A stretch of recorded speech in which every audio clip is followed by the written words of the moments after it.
take me with you when you go. Her songs sold millions. She had hit after hit. I cried a tear. Anne Murray also had a daughter with a terrible secret. At one stage in this illness, something snapped. I would get days where I thought, this is the day I'm going to die. Desperate, she reached out.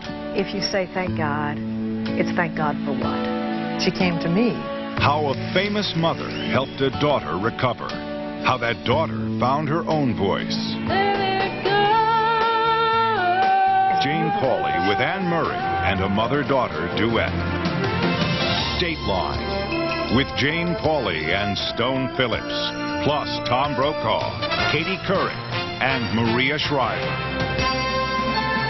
Dateline will continue after this brief message.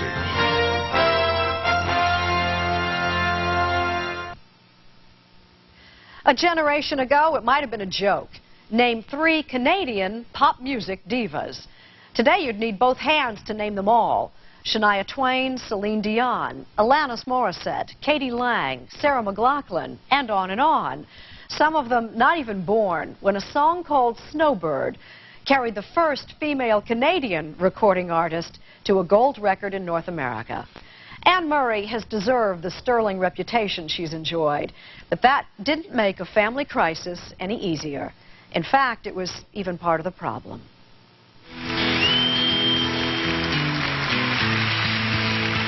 The snowbird sings the song he always sings. That's the song that first put Anne Murray on the charts in 1970. And speaks to me of flowers that will bloom again in spring. I cried a tear. Followed by a string of hits that earned her 3 of her 4 Grammys within a decade. Face the world. And at the very peak of her success, she wanted to have a baby. People said she was crazy. There were so many people who suggested that I put off having another child. And I said, no, forget it. I'm doing it. I'd hang the career. Her agent claimed it cost $1 million in lost bookings. But Anne and her husband, Bill Langstroth, her former manager, had a daughter in 1979, their second child. I didn't know she could sing until last August. That's the God's truth. 20 years later, the little girl grown up is finding her own voice. I want you to tell me why you walked out on me. The happy ending to a story that may strike a painful chord in many families. Every day. Anne Murray raised her kids in Toronto in a beautiful home built on the success of her recording career. She sold more than 40 million records. But a recording career is built on the road. Anne was gone 75 days of the year. How did you juggle it, that balancing act? I took the children everywhere with me for the first 4 or 5 years, until such time as they were to be in school. It's the most difficult thing there has ever been about my career, was leaving my children.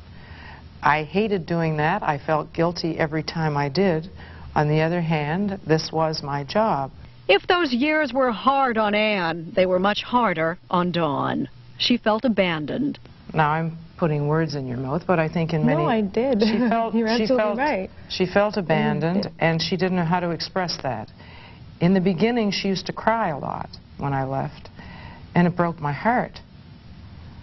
And so I begged her, please don't do that. Don't cry. Don't cry. Well, the wrong thing to do. That was a lot of stress. And after that, I didn't want to cry about anything else either, because I knew that if I cried, she would feel guilty about, you know, me crying. So I thought I wouldn't want to put that on anyone else, so I might as well stuff it down with everything else. A daughter could have mixed feelings about having a mom who's a national treasure. Oh, the lonely days, the lonely nights, looking back in time.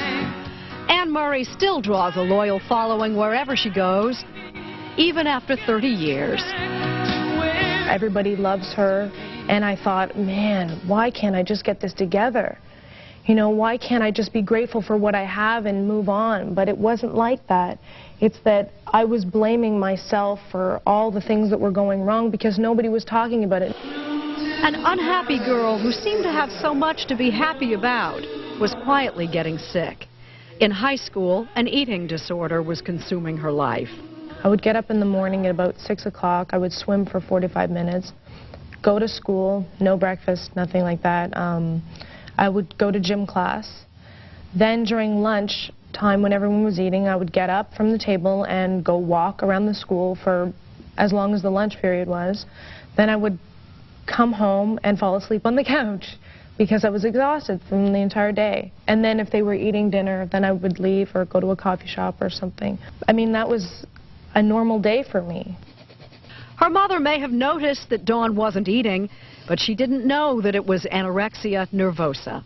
She would do as most anorectics do. They take their food and they move it around the plate and they find ways of getting rid of it when you're not there. All kinds of little tricks they learn, always avoiding us at meal times.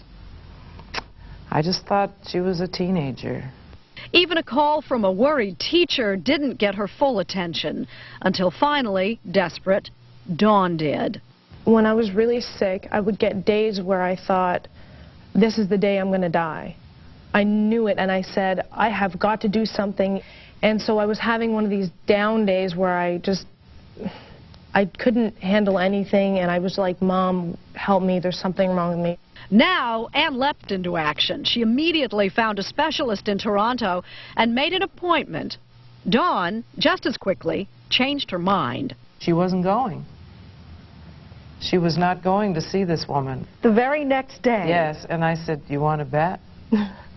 I piled her into the car. I fought and fought and said, fought. No, I can't believe we're doing this. I'm not going. Forget it. She felt better the next day because she had talked to me. Yeah. And that she had gotten it off her chest, so she didn't need to talk to anybody else. I said, oh, yes, you do. And the rest of it was a struggle. From then on, it was a real struggle. It's been nearly a 3-year struggle. Experts say stress can be a trigger for anorexia nervosa. But finding the source of the stress was key to Dawn's recovery, and she was about to unlock some painful family secrets.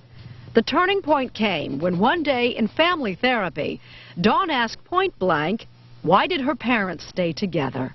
We didn't even seem to like each other and all of this kind of stuff. That was blurted out in front of all of us. So we confronted it right there and then. I felt really guilty, like I was to blame for this because they're staying together for the kids.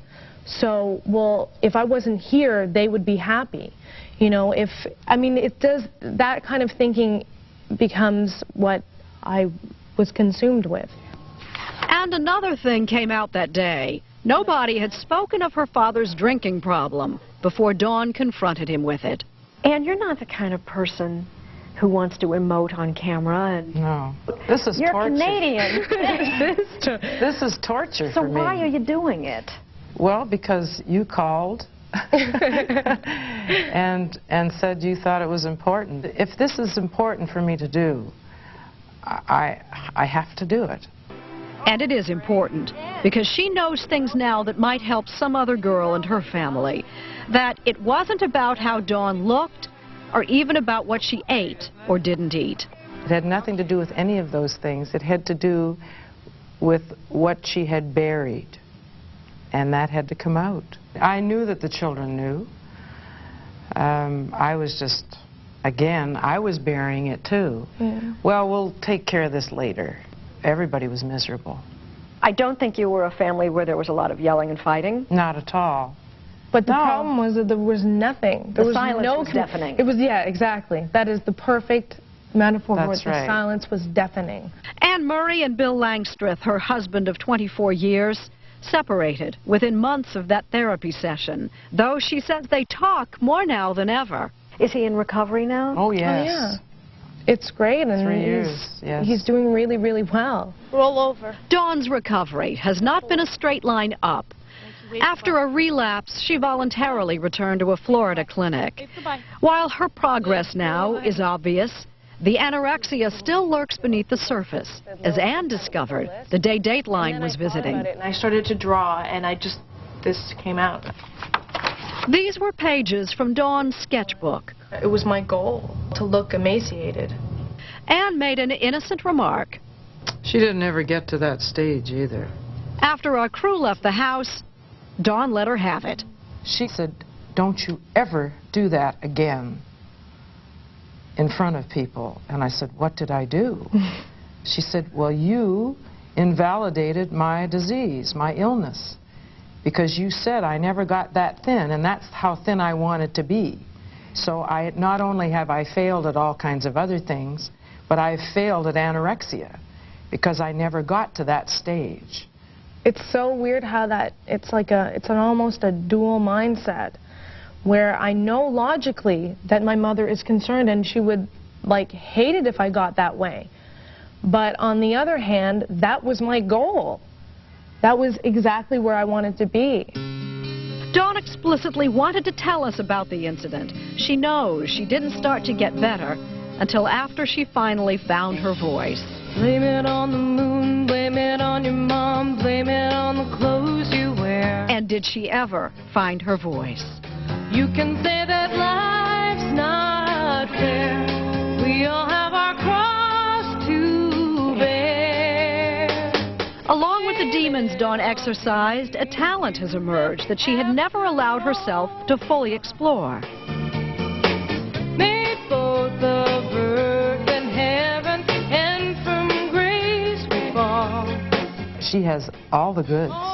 She sings a lot better than I did at 20. Let it go.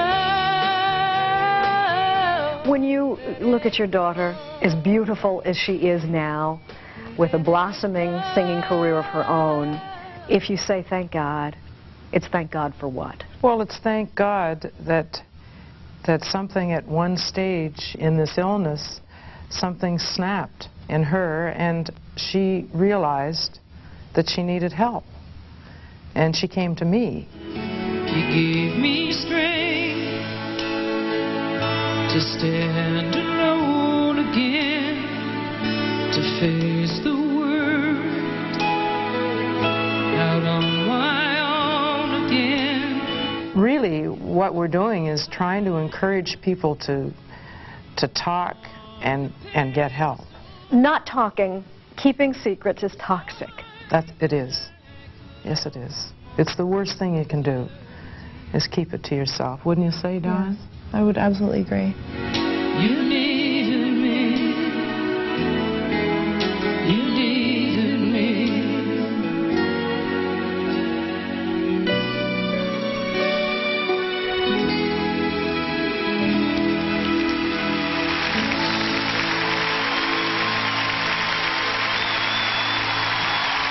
Anne Murray's record company is keeping a close eye on Dawn Langstroth. In the meantime, Dawn has recorded a duet with her mother for Anne's newest album, which is #4 this week on the Country Music